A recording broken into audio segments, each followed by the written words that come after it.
अस्सलाम वालेकुम प्यारे बच्चों। 10th के स्टूडेंट्स, आपका आखिरी पेपर है, इसमें जमकर मेहनत करना है। ज्योग्राफी के पेपर को हल्के में नहीं लेना है, इंपॉर्टेंट पेपर है और आप इसमें स्कोर कर सकते हैं। आखिरी पेपर के में आपको जो इंपॉर्टेंट सवाल है, इंपॉर्टेंट क्वेश्चन है, वो ज्योग्राफी के मार्क कराए जाएंगे। हमारी टीचर मार्क कराएगी, मैं नहीं मार्क कराऊंगा। तो कौन सी टीचर है? हिस्ट्री की तरह आप मुझे कमेंट बॉक्स में बताएंगे कि ये टीचर कौन सी है। जरूर इन्होंने आपको पढ़ाया होगा, आपने उनका लेक्चर सुना होगा, तो मुझे कमेंट में बताइए ये ज्योग्राफी की टीचर कौन है। और टेक्स्ट बुक लेकर बैठिए और क्वेश्चंस को जरूर से जरूर मार्क करके जल्दी से जल्दी पढ़ाई शुरू कीजिए। इसके बाद 10th के पेपर खत्म होने के बाद हम दोबारा से मिलेंगे। शुक्रिया।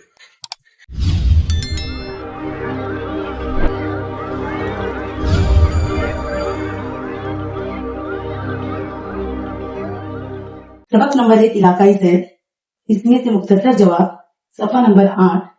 एक सवाल कंपलसरी एग्जाम में आता है बोर्ड के, इसमें से ये सवाल को छोड़िएगा नहीं। इस सवाल में आपको अपना ऊन जो है वो लिखना है। आप क्या करेंगे इलाकाई सैर के दौरान, आप क्या करेंगे ये आपके ऊपर है। इसमें से एक सवाल कंपलसरी 4 मार्क्स के लिए। तो पहला सबक इलाकाई सैर, सवाल नंबर 7, 4 मार्क्स के लिए, एक से एक जवाब कंपलसरी आएगा। उसके बाद सबक नंबर 2, मैंने वकू और वसत।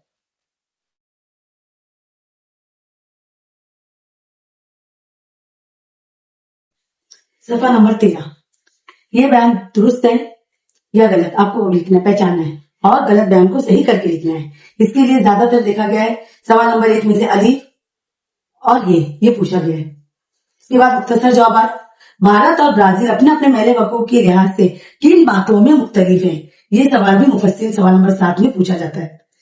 इसके बाद खानापुरी, सफा नंबर 13, पहली खानापुरी अलिफ और जी, इसे अच्छी तरीके से पढ़ लीजिए। सबक नंबर 3, खाली जगह पूरी कीजिए, अलिफ बे दार। इसके बाद मुख्तसर जवाबात में अलिफ और जी, भारत और ब्राजील की तबई साख का फर्क, एक फर्क पूछा जाता है तो भारत और ब्राजील की तबई साख का फर्क बताइए। दूसरा सवाल, भारत के मैदानी इलाके की खुसूसियात बताइए या भारत के शुमाली मैदानी इलाके की खुसूसियात बताइए। ये सवाल भी अक्सर पूछा गया है। जुग्राफियाई वजूहात, सफा नंबर 23 पे ही जुग्राफियाई वजूहात, ब्राजील में मगरबी सिमत में बहने वाले दरिया नहीं मिलते। दूसरा सवाल, दरिया अमेज़न के मुकाबले में दरिया गंगा की आबी आलूगी के असरात अवामी जिंदगी पर ज्यादा होते हैं। ये 2 वजूहात भी इंपॉर्टेंट है, इसे गौर से देख लीजिएगा। इसके अलावा नक्शा देखकर आपको सवालों के जवाब देने हैं। सफा नंबर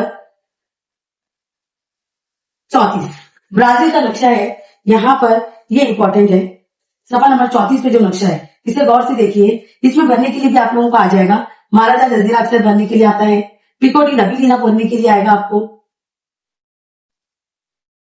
और पंपास मुतदिल घास का इलाका ये भी आपको भरने के लिए आ सकता है। ये जो नक्शा आपको दिया हुआ है, इस नक्शे से आपको सवाल भी पूछे जाते हैं। या तो भारत का नक्शा भरने के लिए आएगा या तो ब्राजील का नक्शा।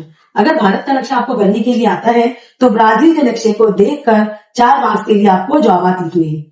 तो ये इंपॉर्टेंट है, इसे देख लीजिए। सफा नंबर 36, यहाँ की जोड़ियां देखिए, ये जोड़ी भी आती है, इसमें से 2 जोड़ियां पूछी जाती है।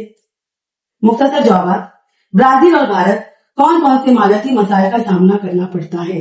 ये सवाल भी इंपॉर्टेंट है। उसके साथ साथ भारत का सबसे ज्यादा हिस्सा पतझड़ वाले जंगलात से क्यों घिरा हुआ है। सफा नंबर 37, जुग्राफियाई वजूहात, बे, हिमालय के बुलंद इलाकों में नबातात की तादाद बहुत कम है। दाल, भारत में जंगली जानवरों की तादाद दिन ब दिन कम होती जा रही है। हे, भारत की तरह ब्राजील में भी जंगलात का तहफ्फुज जरूरी है। ये भी इंपॉर्टेंट क्वेश्चन है, ये जुग्राफियाई वजूहात पूछी जाती है। 4 वजूहात दी जाएगी, उसमें से आपको कोई 2 करनी है।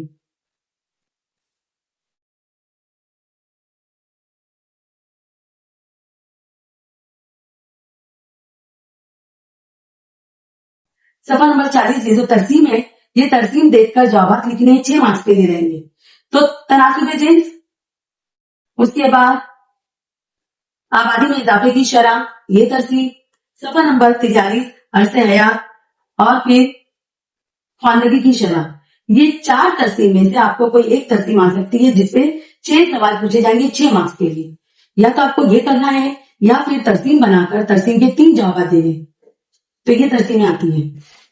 उसके अलावा सफर नंबर 45 जुग्राफिया वजूहत। आबादी एक अहम वसीला है, ये भी आ सकता है। दरिया अमेज़न की वादी में आबादी कम है। उसके बाद गंगा की वादी में आबादी गुंजान है। ये तीनों वजूहत का एक बार पढ़ लीजिए, तीनों इंपॉर्टेंट है। इंसानी बस्ती, अक्सर इंसानी बस्ती में शहरकारी का रुझान जो ये जो तरसीम है ये आपको बनाने के लिए आ सकती है।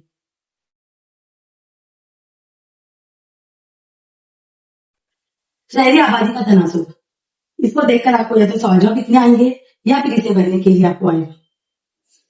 सफा नंबर 51 भारत में शहरकारी इजाफा हो रहा है। एक ये इंपॉर्टेंट है जुग्राफिया वजूहत। मुख्तसर जवाब, दरिया गंगा और दरिया अमेज़न की वादी में इंसानी बस्तियों का फर्क वाज़ेह कीजिए। ये जवाब सवाल भी आते हैं आपको एग्जाम में।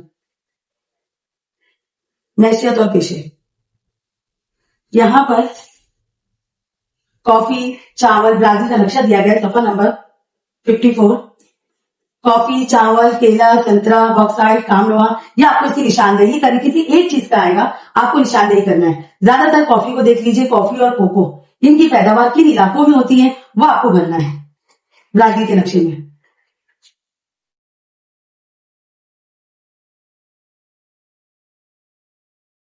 खानापुरी तकरीबन आपको भरनी है। भारत और ब्राजील में माहीगिरी का पेशा, इसमें यकसानियत और फर्क आपको बताना है। ये सवाल भी इंपॉर्टेंट है। वजूहत लिखिए, भारत और ब्राजील दोनों मुल्कों में मखलूत मैशियत पाई जाती है। इसे भी आप देख लीजिए। सबक नंबर 9 बैनुल अक़वामी सयाहों की तादाद। यहाँ पे एक तरसीम दी गई है, या तो ये तरसीम बनाने आती है या फिर इसमें से 6 मार्क्स से आपको सवाल आएंगे। इस तरसीम को देख लो।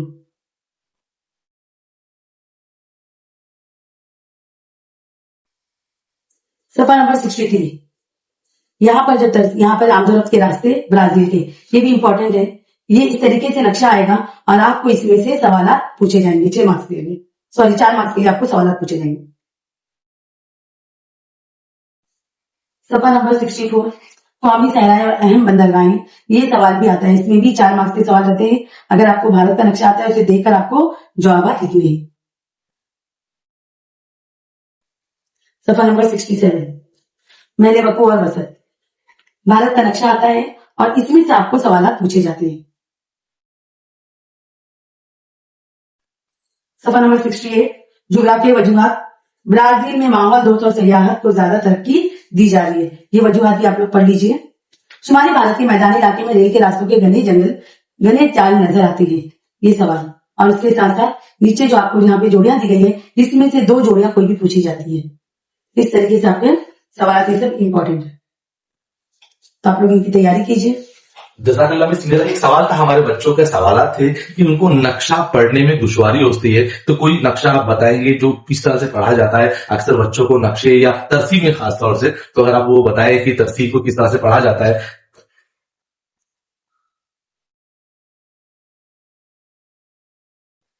आबादी में इजाफे की शरह, ये 2 तरकीब आपको दी जाती है और 6 सवाल आपको इसे पूछे जाते हैं। सवाल इस तरीके से होते हैं, एक तो मुआवजा होता है 1960 में, इसका ब्राजील का कितना इजाफे की शरह है वो बताना है। तो आप लोग फुट लेंगे हाथ में। अक्सर जो लाइन होती है ये हमको समझ में नहीं आती है। इसका सही तरीका ये है कि आप स्केल हाथ में ले लो और स्केल के जरिए आप उसे नाप लीजिए। दोनों का आपको बताना होता है। मिसाल के तौर पर 1990 तक आपको इस तरीके से ले जाना है और यहाँ सामने से स्केल को सीधा रखना है। फिर आप लोग उसमें बता सकते हो कि यह 1.0 है, उसके बीच का, दोनों के बीच का जो हिस्सा होगा तो 1.43, आप जो भी लिखेंगे वो आपको माना जाएगा। लेकिन जो पॉइंट है, पॉइंट टू पॉइंट आप लोग इस तरीके से रखकर आप आसानी से उसे मालूम कर सकते हैं। पहली बात तो ये। दूसरा, ज्यादा किसका है तो आप नंबर देखिए, यहाँ पर 3 है और यहाँ पर 2 है, तो ज्यादा किसका होगा? ब्राजील का होगा। आबादी में इजाफे की शरह किसकी ज्यादा दिखाई दे रही है? हमें ब्राजील की दिखाई दे रही है और भारत की सिर्फ 2.0 है। इसके बाद कम कैसे हो रही है, ज्यादा कैसे? 2001 में ब्राजील की जो यहाँ पर आबादी की इजाफे की शरह कम हो रही है, तकरीबन 2001 में सिर्फ 0.5 है, उससे भी कम है, बस उतनी है। और जबकि 2011 में अगर आप लोग यहाँ देखें 2001 में भारत की 2.0 है। आपको इस तरीके से स्केल रखकर आपको देखना है और मुआवजा करना है और सवालों के जवाब देने हैं। एक सवाल आता है आपके दहाई, कि दहाई में इजाफा ज्यादा हो रहा है, तो दहाई में अक्सर बच्चे ये गलती करते हैं, सिर्फ 1 साल लिखते हैं, जैसे 1961 लेकिन वो सिर्फ 1961 नहीं होता, जब दाही पूछा जाता है, डिकेड पूछा जाता है, तो वहां पे 10 साल आपको लिखना है। अब 10 साल कैसे बनेंगे? 1961 से लेकर 1971। ये बच्चे हमेशा गलती करते हैं, सिर्फ 1 साल लिखते हैं। यहाँ पे पूरे 10 साल आपको लिखने, दाही पूछा गया है, ये भी 10 साल, तो आपको वहां पर 10 साल ही बताने हैं। तो इस तरीके से आप तकसीम का मुआवजा करके आप सवाल जवाब लिख सकते हैं। मिस, एक मेहराबी तरसीम कुछ आती है, अगर आप उसपे कुछ बच्चों की मदद कर दे। एहरामी तरसीम, एहरामी तरसीम जो है, इसमें भी आपको मुआवजा ही करना होता है। इसे कलर के जरिए दिखाया जाता है। वहां पे कलर तो नहीं होगा, वहां पे शेड होगा, लाइट एंड डार्क। आप उसके जरिए आप बराबर यहाँ पे मालूम कर सकते हैं। अभी जैसे यहाँ पर आबादी का फीसद बताया गया है, यहाँ पे उम्र और जींस बताई गई है। एक हिस्सा जो वहां पे दिखाया जाता है कि औरतों की तादाद कहाँ पर, तो उसके बाद जो मर्द होंगे वो ब्लू होंगे, लाइट या डार्क होंगे, औरतें यहाँ पर पिंक में। किताब है, कलर दिया हुआ है, वहां पे शेडिंग होगी, तो आपको साफ साफ दिखा रहता वहीं पर, और उससे 6 सवाल रहेंगे। आपको खाली उसमें से देख के जवाब लिखना है। सबसे ज्यादा यहाँ पे उम्र कौन से ईयर की है या कितना फीसद है, तो हम बता सकते हैं। यहाँ पर पिंक वाला जो सबसे ज्यादा है, तो ये किसकी है? ब्राजील की। औरतों की तादाद, जो औरतों की जिनसी उम्र है वो ज्यादा है और यहाँ पर कम है। तो इस तरीके से जो लाइन होती है, हम ये लाइन के जरिए अंदाजा लगा सकते हैं। यहाँ पे मर्दों की है, एक तरफ आपको उम्र का ग्रो दिया रहेगा, इतने से इतने साल के बच्चे यहाँ पर है या मर्द है, और यहाँ पे औरतों की तादाद दी हुई है। तनासुबे जिन्स, ये अक्सर पूछा जाता है। तनासुबे जिन्स एक्चुअली तनासुबे जिन्स का मतलब ये होता है 1000 मर्दों पर औरतों की तादाद। तो यहाँ पर मर्दों की तादाद नहीं दी जाती है, तरकीब ऐसे ही आती है 1000 मर्दों पर। अब यहाँ पे अगर आप देखो तो भारत में 1000 मर्दों पर यहाँ पे तादाद है 940, 1961, और ब्राजील में 1961 1000 से ऊपर है। तो यहाँ पर तनासुबे जिन्स किस मुल्क का ज्यादा होगा? तो ब्राजील का ज्यादा होगा। और यहाँ पे 940 है, यानी 1000 से कम, मर्दों की तादाद से कम है। अब इसी तरीके से अगर देखा जाए तो 2011 में ब्राजील में तनासुबे जिन्स बहुत ज्यादा रहा, तकरीबन 1060 से भी ज्यादा, 1080 तक के 2011 में, और भारत में 940 2011 के मुताबिक। तो हमारे वहां पे औरतों की तादाद कम है और मर्दों की तादाद ज्यादा है, जबकि ब्राजील में औरतों की तादाद ज्यादा है, तनासुबे जिन्स ज्यादा है, और दिन ब दिन वो उनका फिगर ग्राफ ऊपर ही जा रहा है। मिस, आखिरी पेपर के लिए बच्चों को आप कुछ नसीहत करना चाहेंगे? पेपर बहुत इजी होता है, बहुत आसान होता है। ज्योग्राफी एक ऐसा सब्जेक्ट है कि आप इसमें ज्यादा से ज्यादा मार्क्स कवर कर सकते हो। तकरीबन 14 मार्क्स तो आपको किताब में हो, इसमें पेपर नहीं होते हैं, आपको सिर्फ दिमाग लगाकर उसको देखकर करना है। तो ये पेपर तो ये ऐसा है कि याद करने के लिए आपको ज्योग्राफिया, वजूहात और बड़े जवाब रहते हैं। बाकी सारे इसके अंदर आपको ऑब्जेक्टिव टाइप के क्वेश्चन आते हैं, जो आपको उसी पेपर में होते हैं और आपको देख के लिखना होता है। पास होना बहुत आसान है, लेकिन ये स्कोरिंग सब्जेक्ट है, तो इसमें ज्यादा से ज्यादा मार्क्स बच्चे हासिल कर सकते हैं। शुक्रिया, बहुत बहुत शुक्रिया मिस आपका। İçimde Allah, dilimde Allah, zikrimde Allah, fikrimde Allah, aklımda Allah, aşkımda Allah, aslımda Allah, kanımda Allah. Hasbi Rabbi Celle